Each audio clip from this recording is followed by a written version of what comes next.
Hi, welcome to Training Tuesday. I'm Suzanne Castle, creator and founder of the Sparkle Squad. And on these Tuesdays, we do a quick, high level, quick training on some aspect of life or business to help us show up in our most glorious, sparkly selves. I'm glad that you're here with me. If you are watching live, let me know. Drop a comment below, say watching live. If you're catching this on replay, hashtag replay. Let me know where you're watching from. As you can see, I have if you've been around a while, you know that I wear this Rise hat when I'm deep down in my business, doing hard things, thinking through things. You can see I'm sans makeup today. I'm in workout gear because I have a lot to do. It's hard things, it's good things, but it's still things that have been piling up. And today is my day to take care of all the things. And that's what I want to talk about today. I want to talk about doing hard things. We don't like to do hard things, do we? Let me know. Anybody here like to do hard things? Probably not. We really want to do enjoyable things. Like right now, I would love to just go be in my pool all day, right? I would love it if there was, restaurant delivery all day where I could just eat what I wanted to. I didn't have to work out at all. That I could just hand off all the things that are on my list right now to someone else that seem hard. If something isn't enjoyable, we at least want it to be easy, right? There's nothing wrong with that. But yet sometimes enjoyable things aren't helpful things to our goals, to our vision, to how we're trying to show up in the world. And sometimes our easy things, while they might be good for self-care, which you hear me talk about that a lot, they might not provide return for our time when we're talking about vision casting and doing something or up leveling in some way. And I have learned that the ability to make yourself do the hard things is a big determiner of how successful that you'll be, success in whatever aspect of life that you make that. Meaning, it could be money, it could be a job title, it could be retiring at a certain age, it could be not working at all. That's successful for you, is being in a place where you don't have to, or being able to travel, whatever your definition of success is, giving away a lot of money.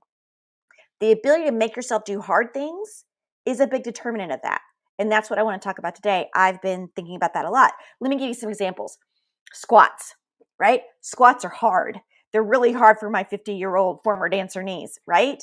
Leg extensions on a machine, much easier. But guess which one is more effective for strengthening your legs? In fact, your whole body. Squats, that's right. Cold calling, expired listings as a realtor, that's hard. Holding an open house, easy, right? It's fun. You get to entertain, and maybe people won't show up, so you're just in a beautiful space. But guess which one is more effective for making money as a real estate agent? Sweeping the floors. I mean, not fun, but it's easy. Scrubbing a floor on your hands and knees, hard. But you already know what I'm going to say, which one cleans your floor more effectively. Yeah, got to get our Cinderella on. So consider these ideas with me. Most people and scientists will tell us that we have more energy and focus earlier in the day, which means it might be easier for you to do challenging things earlier in the day. Most people are more effective at, let's say, 9 a.m. than 3 p.m. I know for me, 2:30 is like my terrible time. That's probably why I'm terrible at math. It seems to me like most of my math classes in high school were always in the afternoons. I just don't have the mental energy, the physical energy. It's just not a good time. I try to just not do things during that time period that are really important and detail oriented. I have learned that about myself.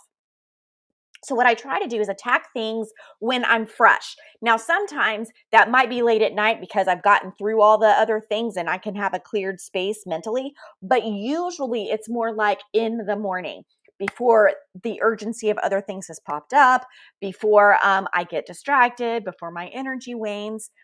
You can spend more time on hard things if you understand your energy flow. So that's the first thing to notice, is when do you have the most energy? If you wait later to do hard things, you're going to run out of time, you're going to run out of energy, you're going to run out of mental thought. And if the hard thing is the most important thing, remember we've been talking about priorities all month, then you need to be sure in calendar and spend enough time to complete it when you can, based on your energy flow. If you don't know what your priorities are, stand by, because I have something for you at the end.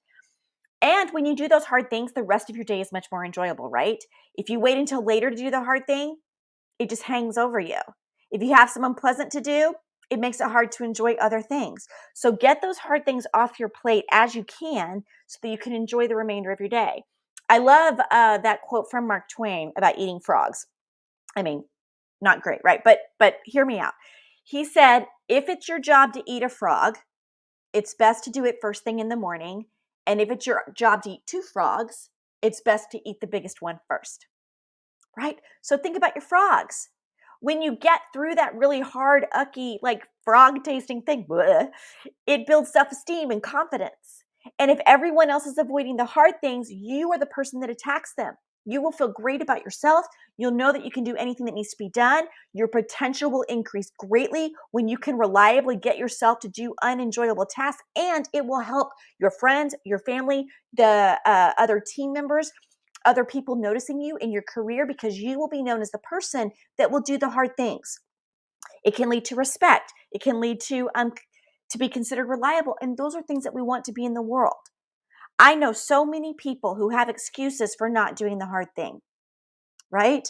I know people that are like, I don't have enough money for this, but they go get their nails done every week. Now, they might get their nails done every week because that's a self-esteem thing for them, or it's a self-care thing for them. That's fine. But if they're stuck in their life and they really need help, and yet they have money for that, it's about the hard things. Which one do you give up? You say, for me, what I've given up, right? Avoid thinking too much about the hard things as well. It's best to get started on your hard thing without spending too much time thinking about it. Like eating that frog. If you think about all the hard things, all the gross things, it makes it harder to do those things, right? You don't want to stare at it all day. It will only become bigger and uglier over time. So my little bit of advice for you today is decide what your frog is for today. Maybe you want to figure that out the night before, determine what your most awful task is for the next day, schedule it as you can early around your energy level, so that when the time comes, you attack it with everything that you've got. I'm the first one to say that some tasks are unpleasant. I hate bookkeeping. I hate all the financial stuff related to owning my business. There are unpleasant tasks that for me provide little value. But like that, like understanding where my receipts and my money come in and out, it's got to be done. But it's best to get that done as soon as possible, or to package things together, meaning that I'm going to do bookkeeping and then I'm going to go to the pool, right? So that I've got this high level of reward to get through those things. If an unpleasant task is of high value, it really does need to be accomplished as soon as possible. Okay, just get it out of the way, get it done so you can get back to things. Now, remember, if you can reliably do the hard things first, you'll find that you're much more successful. You'll be happier because you won't have to stress about those hard things more than necessary. So put your hat on, get on your workout clothes, get to doing the hard things today. I know that you can do it. I believe in you. And if you aren't sure what hard things are in front of you, if you're not sure how to prioritize those things, I have something for you, and it's totally free. All you have to do is go get it. I'm going to put it in the comments below. It's on my website. Just go to SuzanneCastle.com. There's free resources on there. It's called the Speedy Priority Finder. Just click it. You're going to put your email in, and it's a PDF. It's going to be zoomed right away to you in 5 or 10 minutes. It will help you unlock those hard things. It'll help you think about what order you have to do things in. I use it all the time to keep me focused on what's giving me the most bang for my buck. And I promise you, it's not scrolling on Facebook. Love you, Facebook, but still. Okay, I'm Suzanne Castle. You can do this. This was your Training Tuesday. I will see you next week. Have a wonderful day.